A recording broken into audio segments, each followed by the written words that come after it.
नमस्कार, आप देख रहे हैं आज तक। आपके साथ मैं हूं सईद अंसारी। स्वागत है आपका शंखनाद में।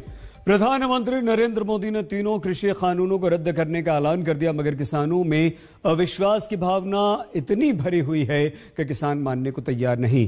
अब किसानों के इस अविश्वास पर मोहर लगा दी है बीजेपी के सांसद साक्षी महाराज ने। साक्षी महाराज ने एक बार फिर से विवादित बयान दे दिया। साक्षी महाराज ने कहा है कि कानून तो बनते बिगड़ते रहते हैं। उनके इस बयान के बाद अब राजनीति गर्मा गई।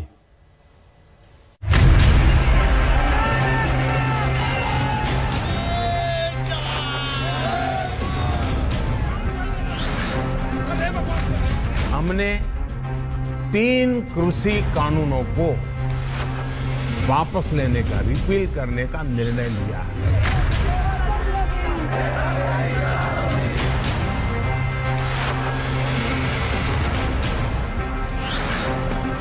भले ही बड़े मन से प्रधानमंत्री नरेंद्र मोदी ने तीनों कृषि कानून वापस ले लिए हों, भले ही बड़े मन से प्रधानमंत्री नरेंद्र मोदी ने इस बात को स्वीकार कर लिया हो कि कुछ किसानों को वो कानून नहीं समझा पाए, भले ही विशाल मन से पीएम मोदी ने क्षमा मांग ली हो, लेकिन बीजेपी सांसद साक्षी महाराज का इस विशाल मन से कुछ भी लेना देना नहीं है। उनका तो ये मानना है कि कृषि कानून वापस करके पीएम मोदी ने किसान आंदोलन पर चोट की है, क्योंकि उनके आंदोलन में खालिस्तानी नारे लगते हैं, पाकिस्तानी नारे लगते हैं।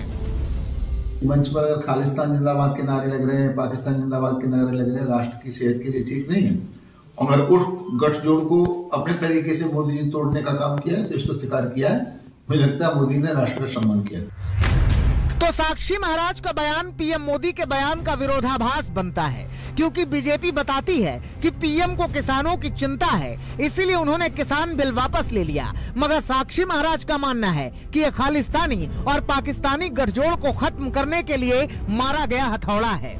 और अपनी बात को साबित करने के लिए साक्षी महाराज आगे बेतकल्लुफी से कहते हैं कि कानून का क्या है, वो तो बनते बिगड़ते रहते हैं।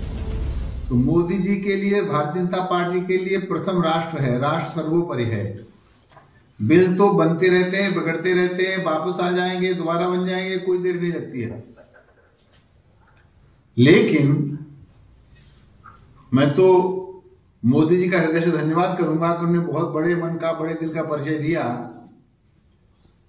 कि उन्होंने बिल और राष्ट्र में से राष्ट्र को चुना। और जिन लोगों के गलत मंसूबे थे, जो मंचों से नारे लगा रहे थे खालिस्तान जिंदाबाद, पाकिस्तान जिंदाबाद, मुझे लगता है उसके ऊपर एक अच्छा प्रहार किया है। पता नहीं साक्षी महाराज ने क्या सोचकर ये कहा, लेकिन सच्चाई यही है कि साक्षी महाराज जैसे नेताओं के बयानों से ही किसानों के अंदर अविश्वास की भावना पनपी है। और किसानों की तरफ से शायद इसीलिए कहा जा रहा है कि जब तक संसद से कानून रद्द नहीं किया जा रहा और किसानों की बातें नहीं मानी जा रही, तब तक आंदोलन चलता रहेगा। तो 1 साल तक लोग यहाँ रहे, उनकी शहादतें हुई, मुकदमे दर्ज हुए, तो 1 साल का जो भी घटनाक्रम हुआ, जितने दिन भी लेट हुए, पेनल्टी सिस्टम क्या होता है? अच्छा, यानी सब हिसाब बराबर होगा? बराबर होगा, जब भी तो जाएंगे। किन किन मुद्दों पर हिसाब मांग रहे हैं? एमएसपी गारंटी कानून, ये 10 साल पहला हिसाब है, नरेंद्र मोदी का ही हिसाब है, अपना हिसाब दे। जो अपना ड्राफ्ट 2011 में इन्होंने जमा किया था जब भारत सरकार में, उस फाइल को निकाल ले, पीएमओ में फाइल रखी हुई होगी, उसको लागू कर दे। बीजेपी के सांसद ही अगर कहेंगे कि कानूनों का क्या है, वो तो बिगड़ते बनते रहते हैं, तो जाहिर सी बात है कि अविश्वास की भावना तो पैदा होगी ही। लेकिन साक्षी महाराज के बयान ने बीजेपी के विरोधियों की आवाज में बुलंदी ला दी है। वो वैसे ही कह रहे हैं कि वाकई पीएम को ऑर्डिनेंस लाकर कानून को खत्म करना चाहिए, ताकि भरोसा बना रहे। ये बात सही है। अगर वो कह रहे हैं तो बीजेपी ऐसी पार्टी है कि कोई भी मंत्री या उनके MP out of the line नहीं बोल सकता है। तो जाहिर है इस तरह के अगर बयान दे रहे हैं तो या तो उनको प्रधानमंत्री की इजाजत है, या फिर किसानों को कंफ्यूज करने का ये इनकी एक मंसूबा बना रहे हैं। तो मेरा कहना है कि जब प्रधानमंत्री ने माफी चाही, इस बात का कहा कि गलती हुई और कानून को वापस ले रहे हैं, तो इन तमाम शुकूक और शुबहात को दूर करने के लिए बेहद जरूरी है कि वजीर आजम नरेंद्र मोदी फौरन एक ऑर्डिनेंस जारी कर दें और इन कानूनों को, तीनों कानूनों को वापस ले लें। राजस्थान के गवर्नर भी कहते हैं कि किसानों के हित में था कानून, लेकिन सरकार किसानों को समझा नहीं पाई तो कानून रद्द करना पड़ा। जो तीनों किसानों संबंधित कानून बनाया था, बहुत सोच विचार करके बनाया था, किसानों के हित को ध्यान में रखते हुए।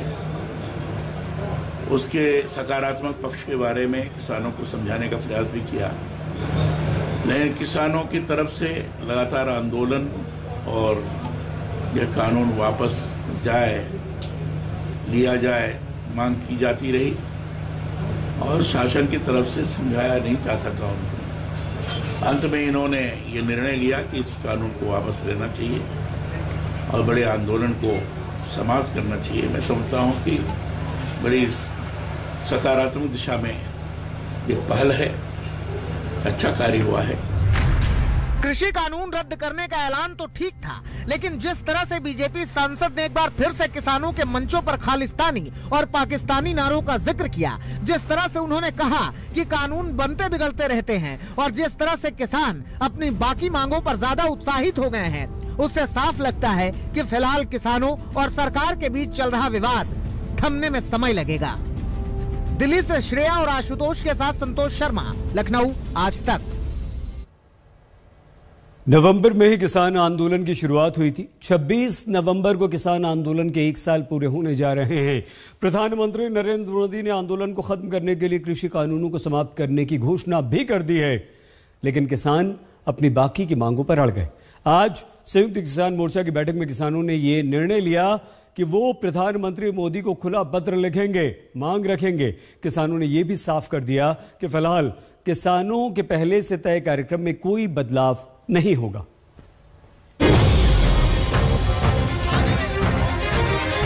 ओपन लेटर लिखी जाएगी जिसमें जो मांगें बकाया रह गई उसके बारे में जिक्र किया जाएगा।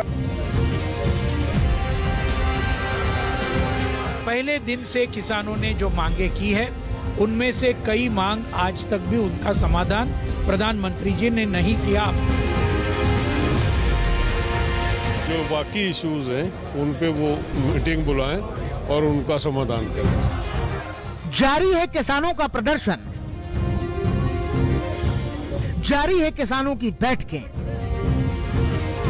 तो भले ही पीएम ने तीनों कृषि कानूनों को खत्म करने का ऐलान कर दिया हो, भले ही उन्होंने किसानों को घर जाने की अपील की हो, भले ही उन्होंने किसानों से माफी भी मांग ली हो, लेकिन किसान फिलहाल टस से मस होने के मूड में नहीं है। आज संयुक्त किसान मोर्चा की बैठक हुई। बैठक में क्या हुआ, सुनिए। आज एसकेएम के मीटिंग में ये भी तय हुआ कि इसके अलावा पहले दिन से किसानों ने जो मांगे की है, उनमें से कई मांग आज तक भी उनका समाधान प्रधानमंत्री जी ने नहीं किया अपने भाषण में। उसमें सबसे बुनियादी सवाल है एमएसपी का गारंटी देने वाला केंद्रीय कानून बनाने का सवाल है। उसके ऊपर कोई ठोस आश्वासन नहीं है और ये पूरे देश का सवाल है, क्योंकि आज 4 लाख से ज्यादा किसानों ने आत्महत्या की कर्जे की वजह से, क्योंकि उनको दाम नहीं मिल रहा। तो ये एक सवाल है। बिजली बिल वापस लेने का सवाल है। आज ये जो हजारों हमारे किसानों के ऊपर गलत केसेस हुए हैं, पुलिस केसेस, इनको वापस लेने का सवाल है। तो ऐसे शहीदों को मुआवजा देने का सवाल है। ये सब केसेस अभी भी जारी है। यानी संयुक्त किसान मोर्चा ने सीधे तौर पर साफ कर दिया है कि भले ही पीएम मोदी ने कृषि कानून खत्म करने का ऐलान किया हो, लेकिन किसान नेता अपने कार्यक्रमों, अपनी पंचायतों को जारी रखेंगे।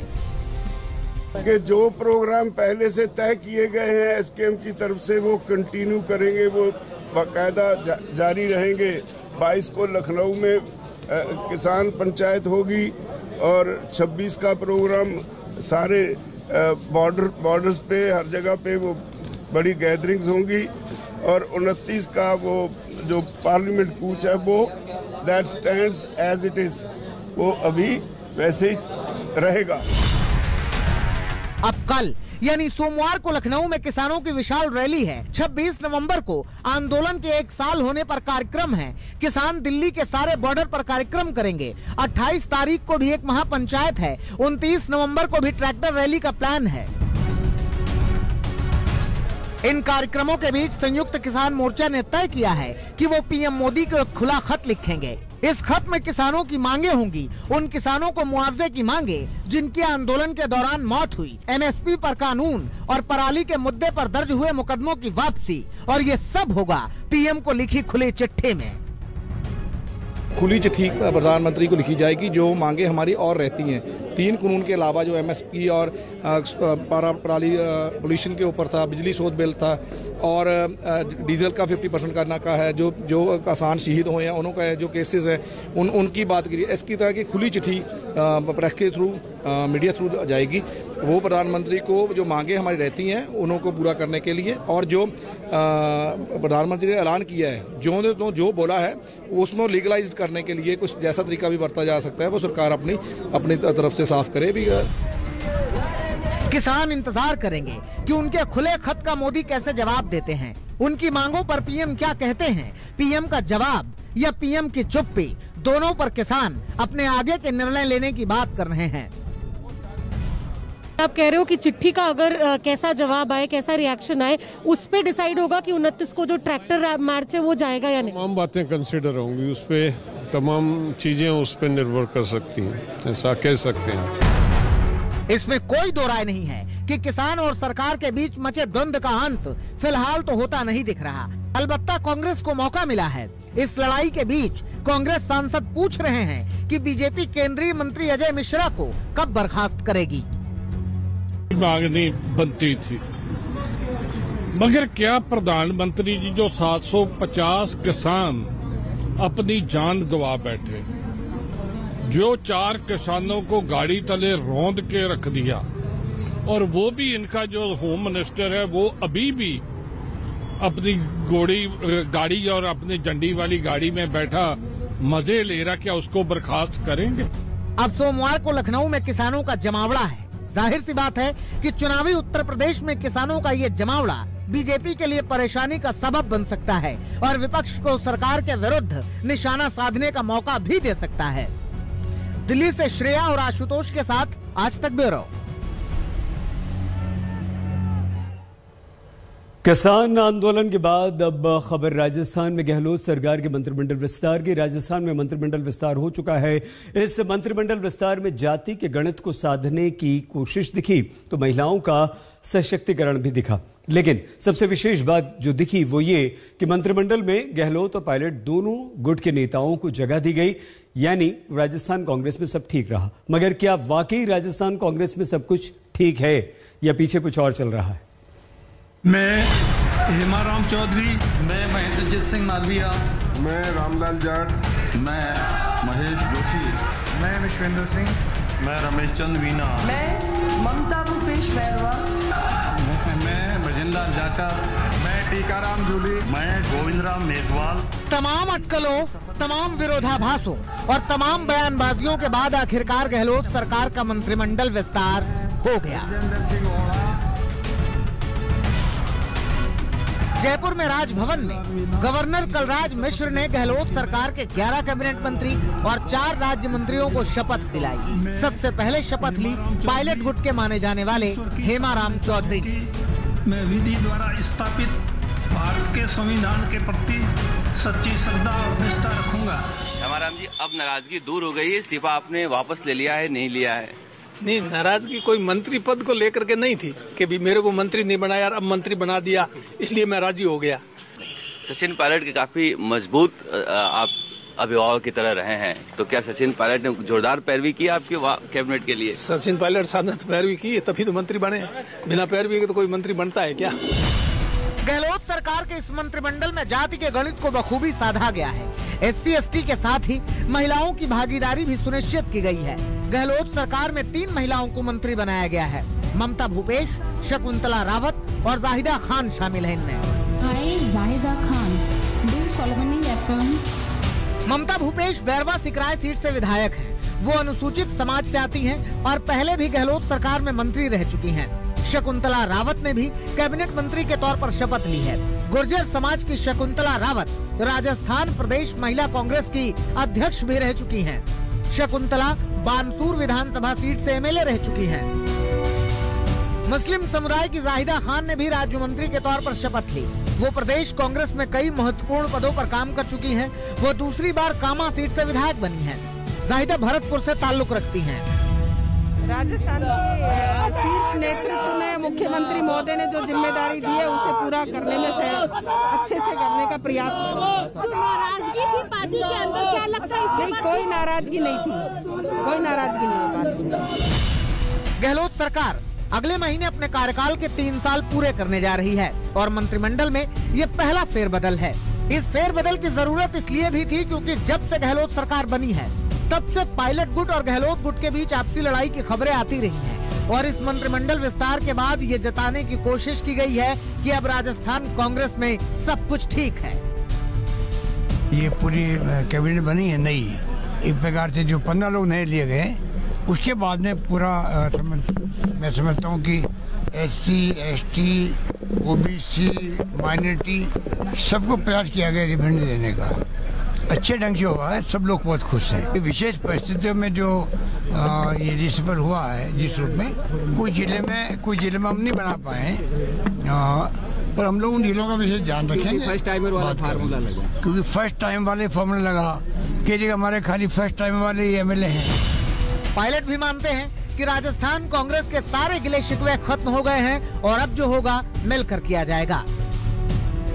जो भी निर्णय कांग्रेस पार्टी में लिए जाते हैं वो AICC और आलाकमान हमेशा लेते हैं। इसमें कोई नई बात नहीं है। जब चुनाव लड़ना है, टिकट वितरण होना है, नेतृत्व कौन करेगा, कौन मंत्री बनेगा नहीं बनेगा, ये शुरू से ही हम कंसल्ट हमेशा करते हैं राज्य की इकाई और AICC। इस बार भी ऐसा हुआ, सब लोगों से चर्चा करी, सबकी बात सुनने के बाद जो सबसे सही रास्ता था, जो पार्टी के हित में था, तेरा मेरा ना करके गुट वुट की बात यहाँ पे करते हैं, हम लोग कोई करता नहीं है, लेकिन हम लोगों ने जो पार्टी के हित में था उसको किया है ताकि जनता का विश्वास पुनः जीतने में हम लोग कामयाब हो सके। मतलब ये कि कांग्रेस पूरा जोर लगा रही है कि वो ये दिखा सके कि राजस्थान कांग्रेस में अब सब कुछ शानदार है, लेकिन ऐसा लगता नहीं क्योंकि ठीक शपथ वाले दिन ही जौहरी लाल मीणा ने अपना विरोध दर्ज करा दिया। एक तो वो इस बात से नाराज थे कि उन्हें मंत्रिमंडल में जगह नहीं मिली और दूसरी इस बात से कि टीकाराम जूली को मंत्रिमंडल में शामिल क्यों किया गया। उन्होंने टीकाराम जूली पर भ्रष्टाचार के आरोप लगाए। हमारे नागौर जिला में टीकाराम जूली ने भ्रष्टाचार चरम सीमा में पहुंच रखा है। उस आदमी को स्टेट मिनिस्टर से कैबिनेट मंत्री बनाया। ये हमारे दुर्भाग्य, हमारे जिले के दुर्भाग्य। हमारे जिले का आज काला दिवस मनाया जा रहा है। हमारे पूरे MLA खिलाफ है, पूरी जनता खिलाफ है, उसके 10 दलालों के अलावा। मैं चाहता हूँ कांग्रेस पार्टी जिंदा हो और कांग्रेस पार्टी को जिंदा करने के लिए ईमानदार, चरित्रवान और अच्छे लोगों का चयन हो, अच्छे लोग कैबिनेट में जाए और विकास हो। जौहरी लाल मीणा की नाराजगी आगे कांग्रेस के खेमे में कितनी हलचल मचाएगी ये तो बाद की बात है, लेकिन आज की बात यह है कि कांग्रेस ने गहलोत सरकार के मंत्रिमंडल को बदलकर फिलहाल पायलट और गहलोत की आपसी लड़ाई पर मिट्टी डाल दिया है। राजस्थान कांग्रेस में इंतजार की घड़ियां खत्म हो गई हैं और 1.5 साल बाद ही सही गहलोत मंत्रिमंडल का पुनर्गठन हो गया है। प्रियंका गांधी की मदद से कांग्रेस पार्टी के अंदर बने 2 दल आपस में मिल गए हैं, मगर क्या दिल भी मिले हैं, यह देखना दिलचस्प होगा। सबसे बड़ा सवाल है कि सचिन पायलट का क्या होगा, सचिन पायलट की भूमिका क्या होगी, क्योंकि राजस्थान में लड़ाई मंत्री बनने के लिए नहीं थी, राजस्थान में लड़ाई तो कौन बनेगा मुख्यमंत्री के लिए है। कैमरामैन की शर्मा के साथ शरद कुमार, जयपुर, आज तक। लंबी जद्दोजहद, पर्दे के पीछे बातचीत, राजनीतिक हिसाब किताब लगाने के बाद राजस्थान में कांग्रेस एक फॉर्मूले पर पहुंचने में सफल रही। अशोक गहलोत, सचिन पायलट खेमे के बीच खींची तलवार म्यान में लौट आई। आज गहलोत कैबिनेट का विस्तार हो गया, तो क्या आगे सब कुछ ठीक ठाक होगा?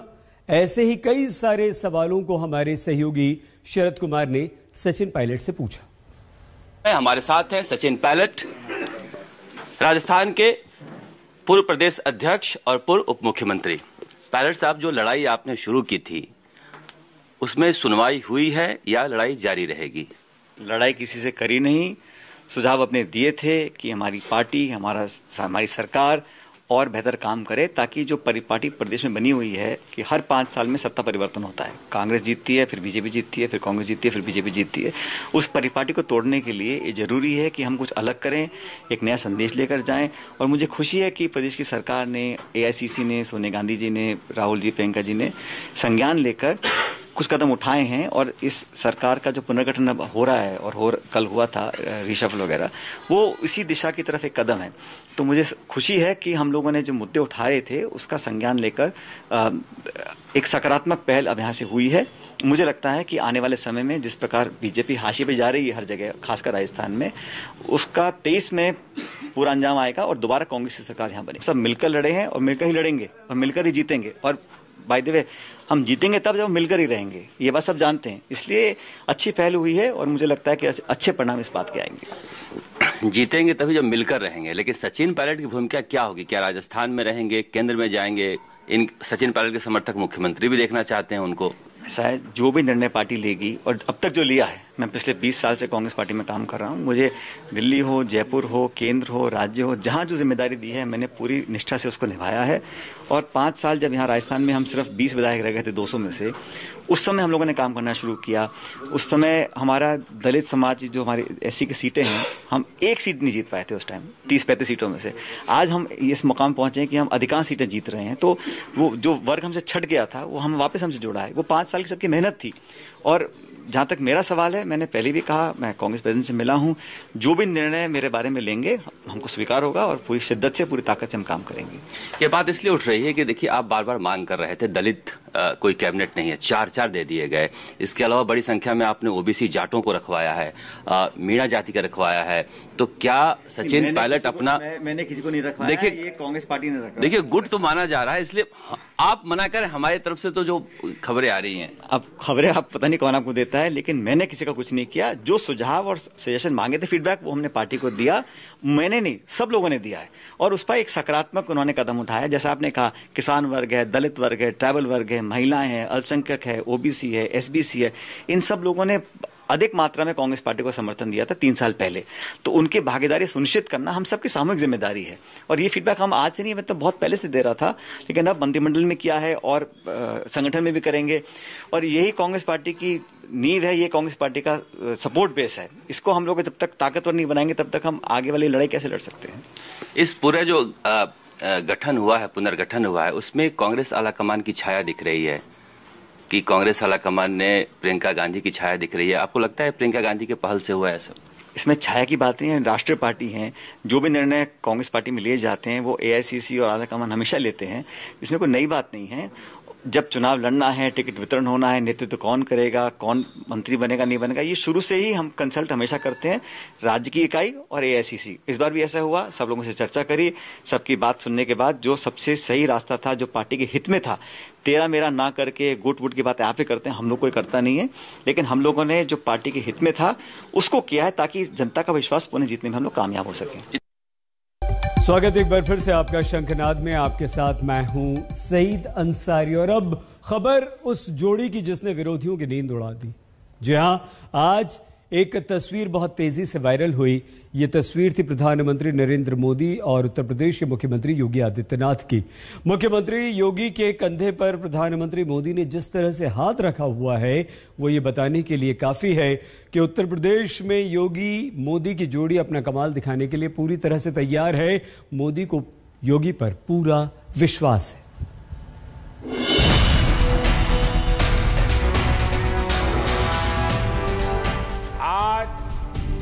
योगी जी खुद कड़ी मेहनत कर रहे हैं।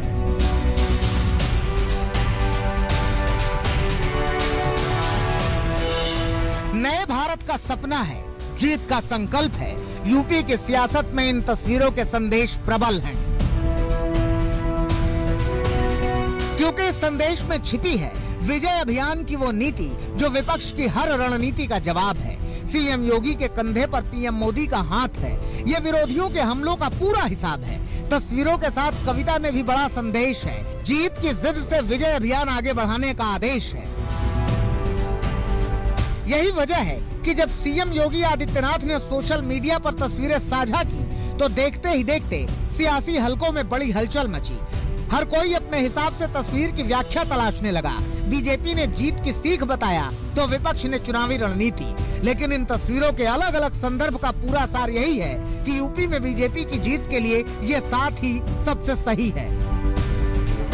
और इसीलिए पीएम मोदी बार बार योगी आदित्यनाथ पर भरोसा जताते रहे हैं। योगी को यूपी के विकास की नाव का खेवैया बताते रहे हैं।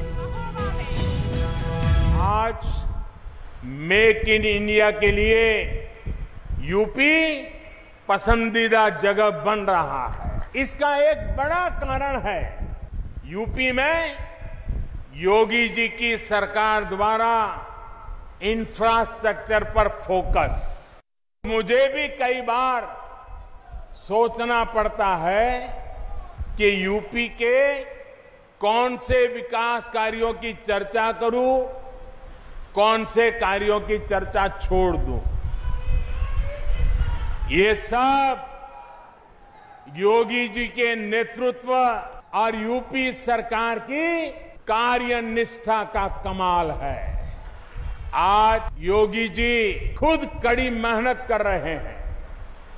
काशी के लोग तो देखते ही हैं कैसे योगी जी लगातार यहां आते हैं, एक एक विकास योजना की समीक्षा करते हैं, खुद ऊर्जा लगाकर कामों को गति देते हैं।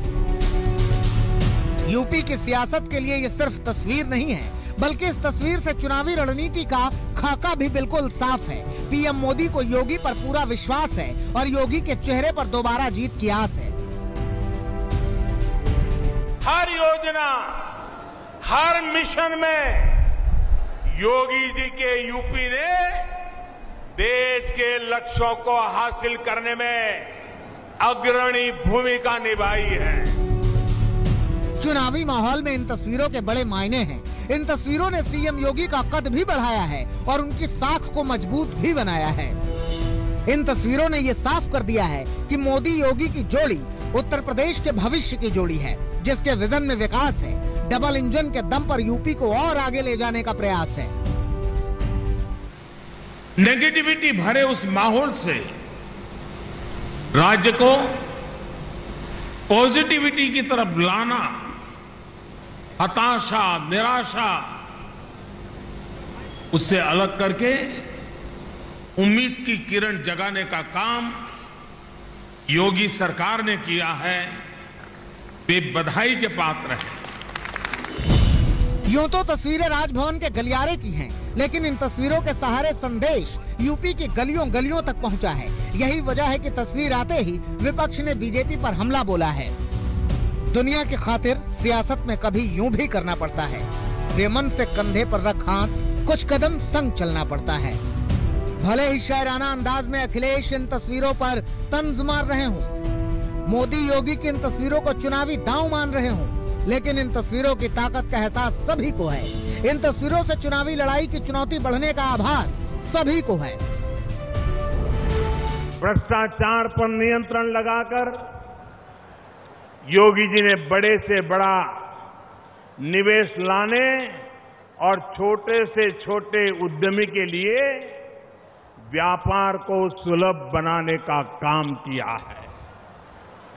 किसान हो या नौजवान हो, महिलाएं हो या पीड़ित, शोषित, वंचित वर्ग हो, सभी के उत्थान के लिए संकल्पबद्ध होकर योगी जी की सरकार आपकी सेवा में डूबी हुई है। मोदी ने कंधे पर हाथ रखकर चुनावी मैदान में योगी को बढ़ा दिया है। यूपी में बीजेपी का जीत का परचम थमा दिया है। लखनऊ से संतोष शर्मा के साथ कुमार अभिषेक, लखनऊ आज तक। सीएम योगी के साथ पीएम मोदी की ये तस्वीर वायरल हुई तो इस याराने पर राजनीति जमकर भड़क गई। बीजेपी ने तस्वीर का अपना अर्थ बताया तो समाजवादी पार्टी और कांग्रेस ने अपने अपने अर्थ निकाल लिए। सारे अर्थ जब एक दूसरे से टकराए तो उत्तर प्रदेश की राजनीति में अचानक से हलचल बढ़ गई।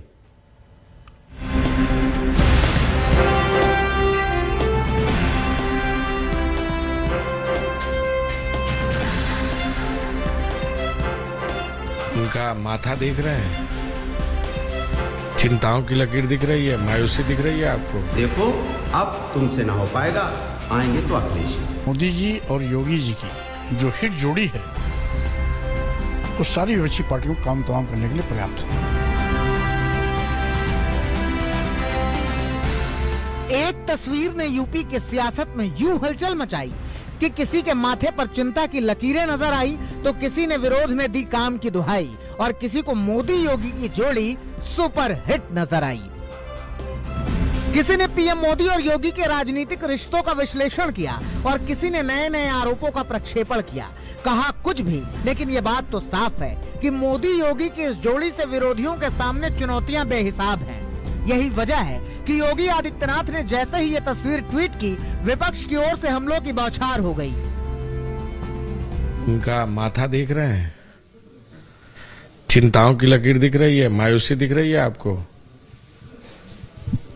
यह स्पष्ट हो चुका है कि भारतीय जनता पार्टी उत्तर प्रदेश में हार रही है और जिस तरह की चिंताएं उनके चेहरे पर, उनकी मायूसी उनके चेहरे पर, जो अस्पष्टता उनके चेहरे पर दिखाई दे रही है। 2 दिवसीय उत्तर प्रदेश और लखनऊ के प्रधानमंत्री दौरे के बाद उन्होंने जब समाजवादी काम देखा तो उत्तर प्रदेश के मुख्यमंत्री को बता रहे हैं कि देखो अब तुमसे ना हो पाएगा, आएंगे तो अखिलेश जी। विपक्ष के आरोप कुछ भी हों, लेकिन इन तस्वीरों से बीजेपी की रणनीति साफ है। बीजेपी सरकार के कामों का हिसाब है, योगी का चेहरा है, मोदी का विश्वास है और इसी विश्वास के बल पर बीजेपी यूपी के चुनावी रण के लिए तैयार है ताकि प्रदेश में दोबारा कमल खिलाया जा सके, बीजेपी को प्रचंड बहुमत दिलाया जा सके। योगी के चेहरे पर बीजेपी के दो बड़े दांव हैं। पहला यूपी में 2022 की लड़ाई है और फिर 24 का लोकसभा वाला चुनाव है।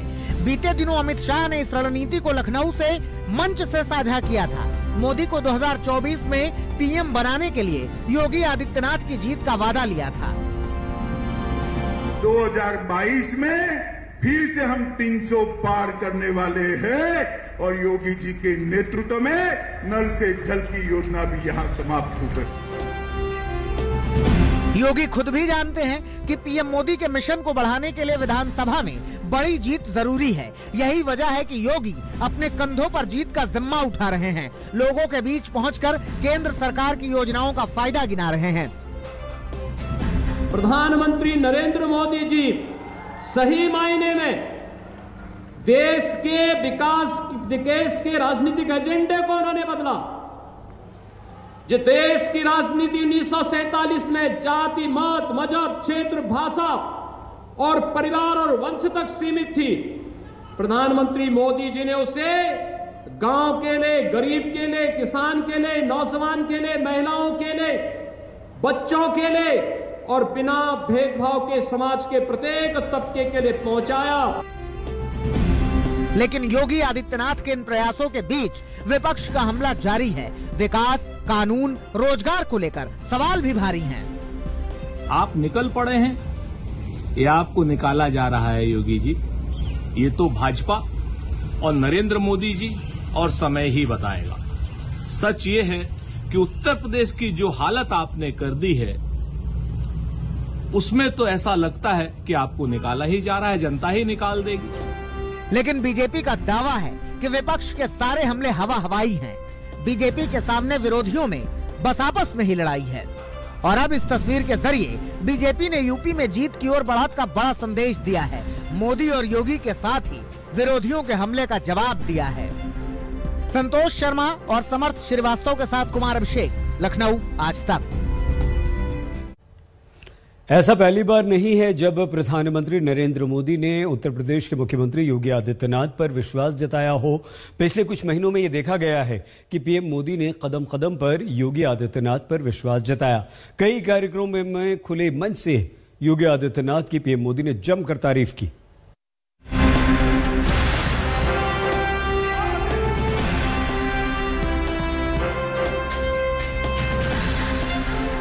हर एक शब्द में भरोसा है, विश्वास है, उम्मीदें हैं और जीत की आस है। एक एक बयान से साफ है कि यूपी में सीएम योगी का काम पीएम मोदी को पसंद है और इसीलिए यूपी में जीत के लिए योगी का चेहरा ही सबसे भरोसेमंद है। भले ही अभी चर्चा पीएम मोदी और योगी की इन तस्वीरों की हो रही हो, लेकिन दोनों नेताओं की केमिस्ट्री नई नहीं है। विकास की बात हो या जनता का विश्वास हो, योगी आदित्यनाथ हमेशा ही पीएम मोदी के पैमानों पर खरे उतरे हैं। यही वजह है कि चुनावी माहौल में पीएम मोदी जब भी यूपी आते हैं, जनता के बीच योगी सरकार के काम गिनाते हैं और इसी काम के दम पर बीजेपी की जीत का भरोसा जताते हैं। योगी जी ने बिना बोले अपने आचरण से सिद्ध कर दिया कि ये सब मान्यताएं गलत होती हैं। आधुनिक युग ऐसा हो नहीं सकता और इसलिए मैं योगी जी को हृदय से बधाई देता हूं। बात चाहे यूपी में जमीनी बदलाव की हो, कानून व्यवस्था की हो या योजनाओं की हो, योगी हर काम को लेकर तेजी से आगे बढ़े और पीएम मोदी की नजरों में जीत की गारंटी भी बने। किसान हो या नौजवान हो, महिलाएं हो या पीड़ित, शोषित, वंचित वर्ग हो, सभी के उत्थान के लिए संकल्पबद्ध होकर योगी जी की सरकार आपकी सेवा में डूबी हुई है। मोदी योगी के इस समीकरण को ऐसे भी समझ सकते हैं कि जिस दौर में बीजेपी ने कई राज्यों में अपने सीएम बदले, उत्तराखंड, गुजरात, कर्नाटक में सरकार के चेहरे बदले, वहीं योगी के नाम पर पीएम मोदी ने भरोसा कायम रखा। यूपी के यशस्वी, ऊर्जावान और कर्मठ मुख्यमंत्री श्रीमान योगी आदित्यनाथ जी, योगी के कंधों पर देश के सबसे बड़े सियासी सूबे में जीत की जिम्मेदारी है। ऐसे में योगी भी भाषणों में पीएम मोदी की योजनाओं का गुणगान कर रहे हैं, जीत के लिए विकास के कामों का दम भर रहे हैं। आदरणीय प्रधानमंत्री जी का इस मार्गदर्शन के लिए और घोषणा के लिए एक बार फिर से उत्तर प्रदेश की 23 करोड़ जनता की ओर से हृदय से आभार व्यक्त करता हूँ। अब इन तस्वीरों से भी साफ हो गया है कि अगले चुनाव में एक बार फिर मोदी योगी की जोड़ी सबके सामने होगी। बीते दिनों ऐसी भी खबरें आईं कि योगी के कामकाज से केंद्रीय नेतृत्व नाराज है। ऐसी खबरों को आधार बनाकर विपक्ष ने बीजेपी पर हमला भी बोला। पर इन खबरों के बीच जब मोदी यूपी पहुंचे तो योगी की तारीफ कर सबको जवाब दे दिया। हताशा, निराशा उससे अलग करके उम्मीद की किरण जगाने का काम योगी सरकार ने किया है। साफ है कि बीजेपी मोदी योगी की जुगलबंदी से यूपी में जीत का रोड मैप तैयार कर रही है ताकि एक बार फिर यूपी की सत्ता हासिल कर 2024 के लोकसभा चुनाव की लड़ाई को आसान बनाया जा सके। लखनऊ से संतोष शर्मा, समर्थ श्रीवास्तव के साथ कुमार अभिषेक, आज तक। बहुत छोटा सा ब्रेक, आप देखते रहिए आज तक।